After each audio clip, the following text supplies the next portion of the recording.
بسم اللہ الرحمن الرحیم۔ آج ہم نون قطنی کے بارے میں پڑھیں گے۔ نون قطنی کیا ہے؟ یہاں پر آیات میں آپ کو اچھے سے نظر آ رہا ہوگا، جیسے مبینی نقتلو، نون زیر قاف نق تا پیش ہو، چھوٹا سا نون ہے جو الف کے نیچے ہو، الف کے نیچے چھوٹا سا نون آئے تو وہ الف وصلی ہو جائے گا۔ یہاں پر ہم اس کو پڑھیں گے مبین اقتلو، جب ہم وقف کریں گے تو مبین اقتلو پڑھیں گے، اور کچھ یہاں پر زیادہ سے لوگ جو نہیں جانتے وہ پڑھتے ہیں مبین وقف کر کے نقتلو، نون زیر قاف نق، جو کہ سراسر غلط ہے۔ ہم نے جب پچھلے حرف کے ساتھ ملا کر پڑھنا ہے تو مبینی نقتلو، مبینی نقتلو، اور جب ہم اس آیت میں وقف کریں گے تو کیا ہوگا؟ مبین اقتلو اقتلو۔ اسی طرح آگے ہے فخوران الذین، فخوران الذین، یہاں پر جب ہم وقف کریں گے تو فخورا الذین، اور یہ بات بھی آپ نے اچھے سے ذہن نشین کرنی ہے کہ الف اور لام جہاں پر ہوں گے تو الف کے اوپر ہمیشہ زبر ہو جائے گا اور حمزہ ہو جائے گا۔ الف کے کوئی علامات نہ ہو تو الف ہوگا، اگر ہم اس کے اوپر علامات لگا دیں گے تو وہ حمزہ بن جائے گا، حمزہ زبر لام الذین۔ اب کیسے پڑھیں گے؟ فخوران الذین۔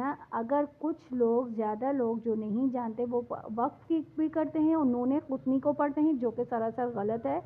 جب ہم وقف کریں گے تو نون قطنی کو نہیں پڑھیں گے، اگر پچھلے حرف کو اگلے حرف سے ملا کر پڑھیں گے تو نون قطنی پڑھیں گے۔ کیسے؟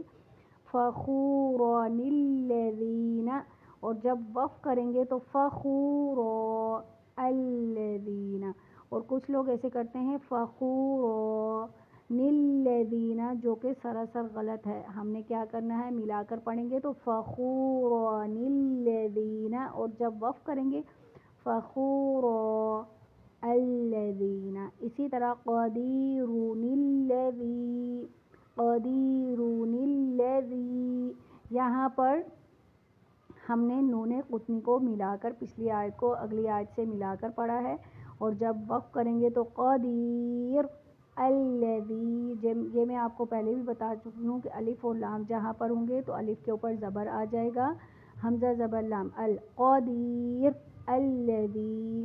اسی طرح لمزتین الذی، لمزتین الذی، اور جب وقف کریں گے لمزہ، ہا ساکن ہو جائے گا، اس میں ہا کی آواز نکالیں گے لمزہ الذی۔ اسی طرح شیبان السماء،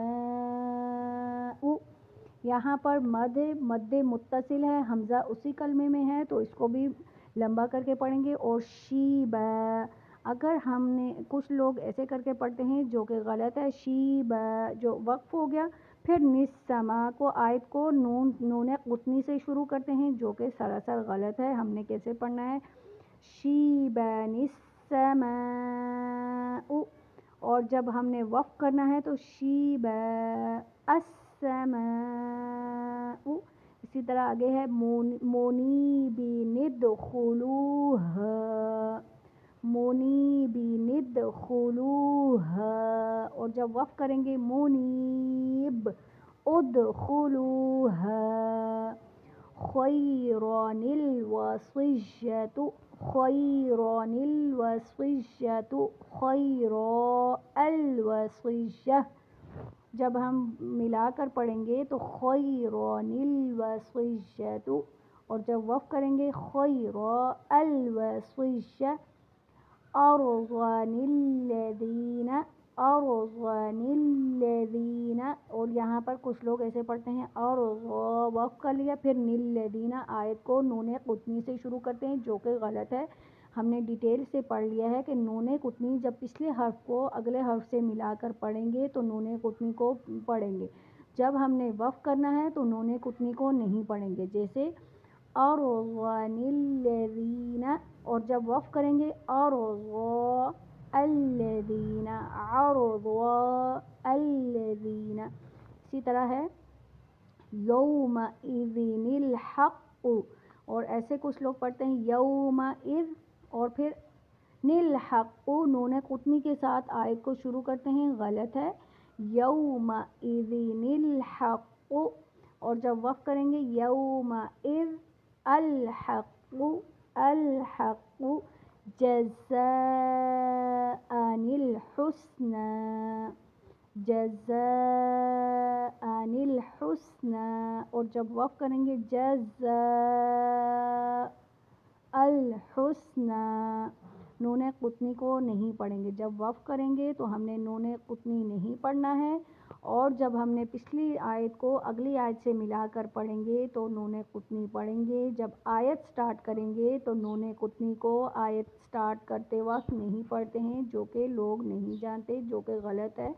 عربی گرامر کے قاعدے سے نون قطنی کو پچھلی آیت کو اگلی آیت سے ملا کر پڑھیں گے تو نون قطنی کو بھی پڑھیں گے، جب وقف کریں گے تو نون قطنی نہیں پڑھیں گے۔ الفاظ کو ملا کر پڑھتے ہوئے نون قطنی پڑھا جاتا ہے، جبکہ حالت وقف میں نہیں پڑھا جاتا۔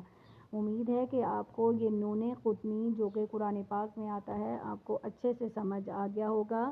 نون قطنی کیا ہے؟ نون قطنی الف وصلی کے نیچے ایک چھوٹا سا نون ہے، آیت کے شروع میں ہوتا ہے، جب ہم نے وقف کرنا ہے تو ہم نے نون قطنی کو نہیں پڑھنا، جب ہم نے آیت کو اگلی آیت سے ملا کر پڑھیں گے تو نون قطنی پڑھیں گے۔ جزاک اللہ۔